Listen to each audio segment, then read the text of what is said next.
హనుమంతుడిపై రాజమౌళి వ్యాఖ్యలపై దుమారు నెలకొంది. రాజమౌళి సినిమాను హిందూ సమాజం బహిష్కరించాలని రాజాసింగ్ అన్నారు. గతంలో కూడా హిందూ దేవుళ్లపై ఇలానే మాట్లాడారని మండిపడ్డారు.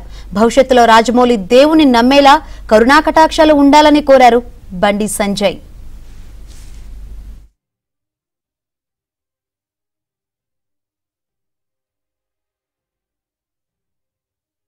రాజమౌళి ఒక వీడియో వైరల్ అవుతుంది. ఆ వీడియోలో ఆయన ఏం చెప్తుందంటే, నాకు హనుమంతు పైన విశ్వాసమే లేదు, మా అమ్మ నాన్నకి ఉన్నది కానీ నాకు లేదని ఆయన ఈ విధంగా మాట్లాడుతుండ్రు. ఎందుకు రావై విశ్వాసం నీకు లేదు కానీ అదే ధర్మం పట్ల అదే దేవుళ్ళ పట్ల మూవీస్ తయారు చేయాలి, కోట్లు రూపాయలు సంపాదించుకోవాలి. అసలేంది నీ ప్లాన్ ఏంది, నీ ఆలోచన ఏంది? అంటే ఆల్రెడీ ఇంకొక మూవీ తీస్తున్నావు వారణాసి, దాంట్లో మహేష్ బాబుకి తీసుకున్నావు. అంటే ఆ మూవీ ఎక్కువ ప్రచారం కావాలని నీ ఉద్దేశమా, లేక నిజమైన నువ్వు నాస్తికుడా? ఒకసారి డిక్లేర్ చేయి. అసలు నీ తప్పు కాదు, మా హిందువుల్లోనే ఒక తప్పు ఉన్నది. నీలాంటి ఫాల్టు డైరెక్టర్కి ప్రొడ్యూసర్కి అసలు ఐడెంటిఫై మా హిందువులు చేస్తలేరు. నీకు ధర్మం పట్ల అభిమానం లేదు, మా దేవుళ్ళ పైన అభిమానం నీకు లేదు. నీ మూవీస్ ఎందుకు చూడాలి మా హిందువులు?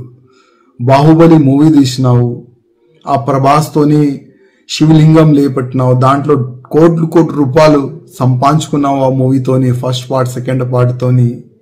మళ్ళా మా హిందూ దేవుళ్ళ పైన నీకు నమ్మకం లేదు.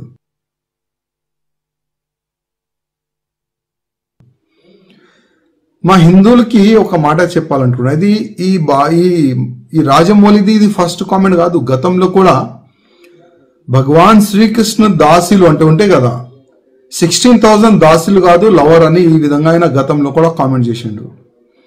మళ్ళా నాకు రాముడి పైన విశ్వాసం లేదు, రాముడి స్టోరీ బోరింగ్ స్టోరీ అని కూడా ట్వీట్ కూడా గతంలో చేసిండు. ఇప్పుడు హనుమంతు పైన కామెంట్ చేసిండు. నా హిందువులారకి ఒక నివేదిక చేస్తున్నా, ఇట్లాంటి ఫాల్తూ డైరెక్టర్ ఫాల్తూ ప్రొడ్యూసర్ పైన కంప్లైంట్ ఇవ్వండి.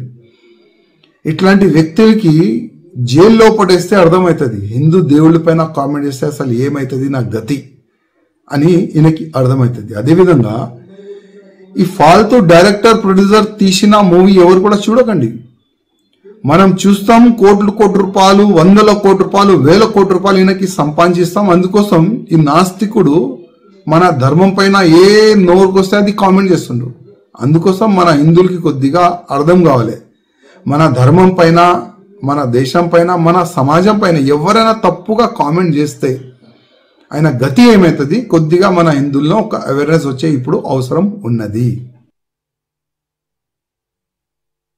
ఆయన ఆలోచన ఎవరి ఆలోచన వాళ్ళది. రేపు భవిష్యత్తులో ఆ దేవుడు కరుణించి ఆయన దేవుడిని నమ్మే విధంగా ఆ దేవుని యొక్క కరుణా కటాక్షలు ఆయన మీద ఉండాలని కోరుకుంటున్నా.